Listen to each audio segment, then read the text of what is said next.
Any other questions? Are you going to talk about the word abomination? That's my next question. Look, it says right, it's like you're reading our minds. David is going to ask. So Ian, what about this word abomination? It's in the script. So I think when most of us hear that word, right, we think that this is about an act that is so completely despicable, so repugnant, and so amoral that the perpetrator of the act isn't even worthy of living among people.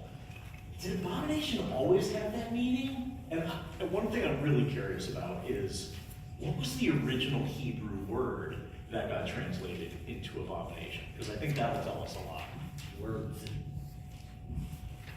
They're multiple words. Okay. I have a handout this week.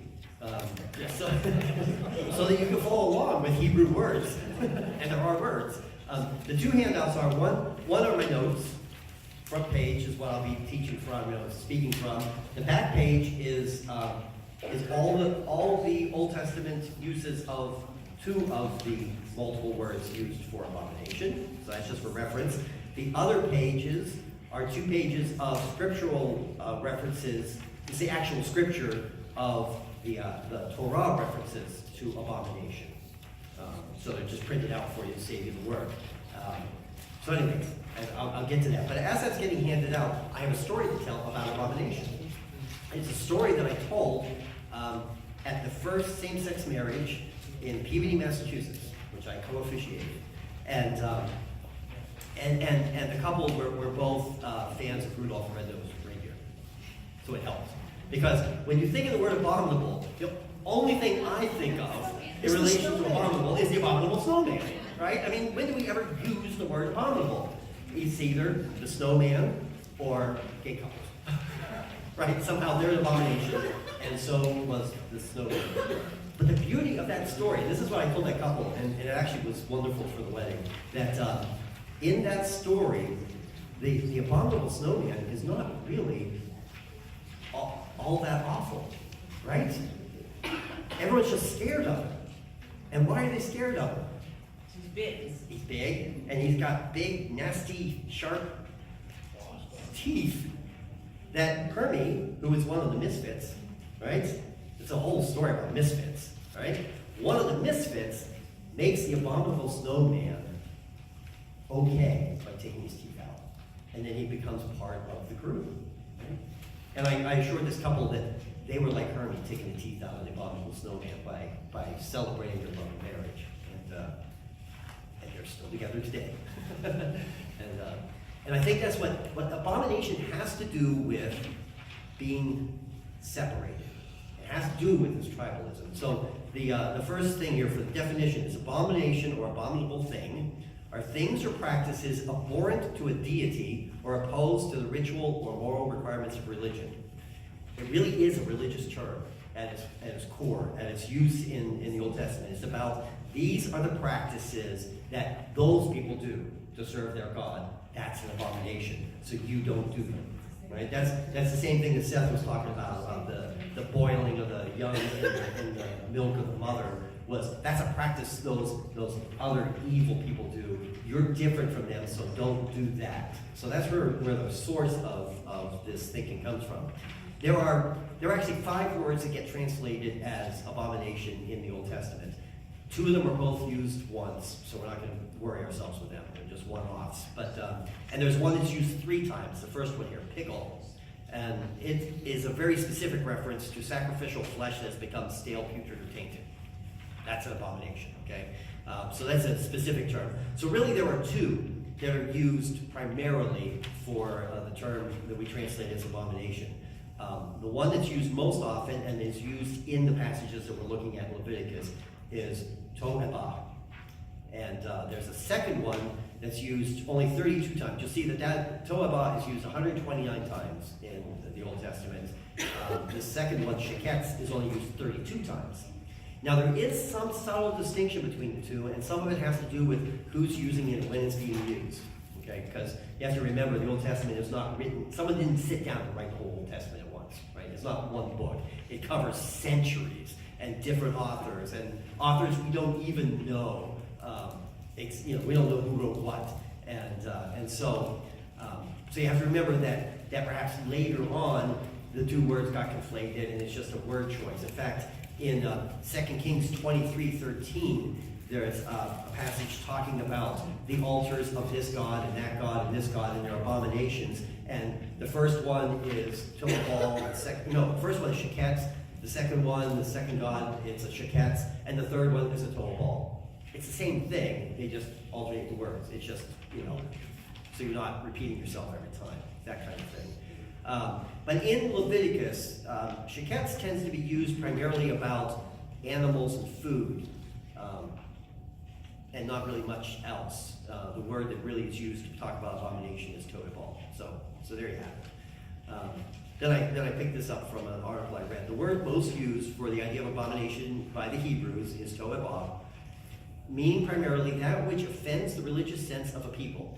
When it is said, for example, the Egyptians might not eat bread with Hebrews, for that is an abomination unto the Egyptians, this is the word that's used. The significance being that the Hebrews were repugnant to the Egyptians as foreigners, as an inferior caste, and especially as shepherds. They didn't like shepherds in Egypt.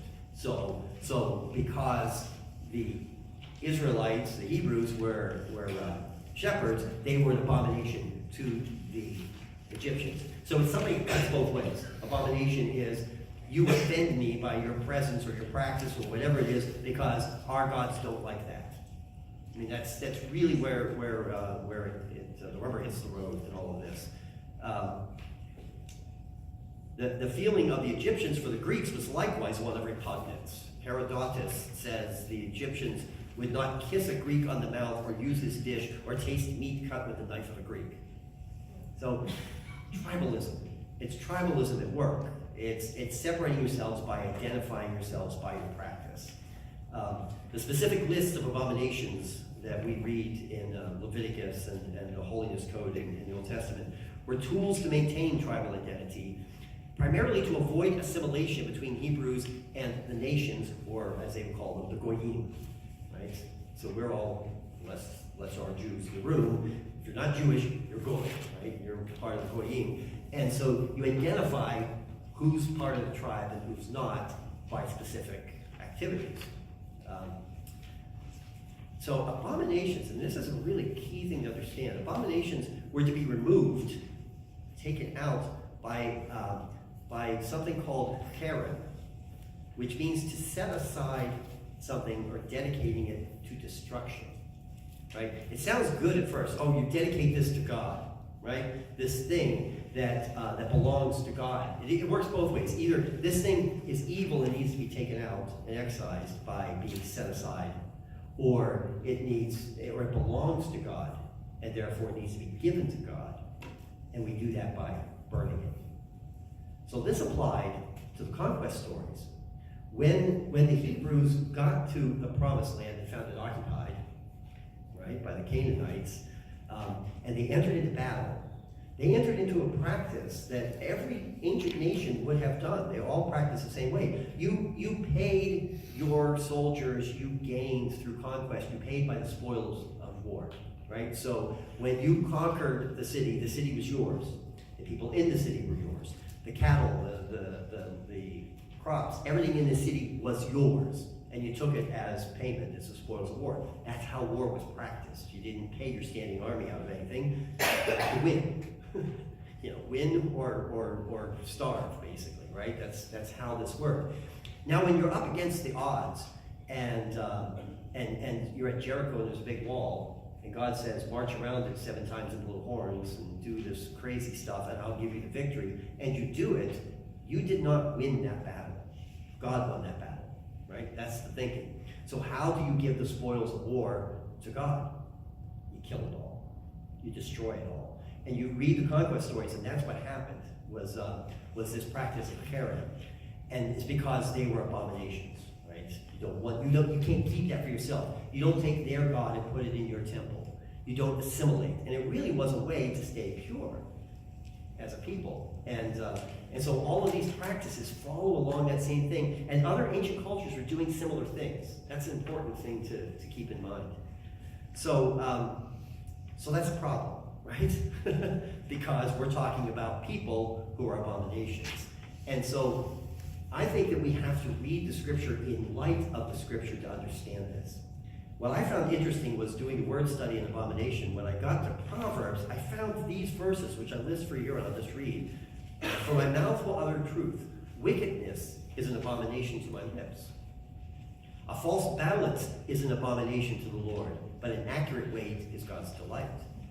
Crooked minds are an abomination to the Lord, but those of blameless ways are God's delight. All those who are arrogant are an abomination to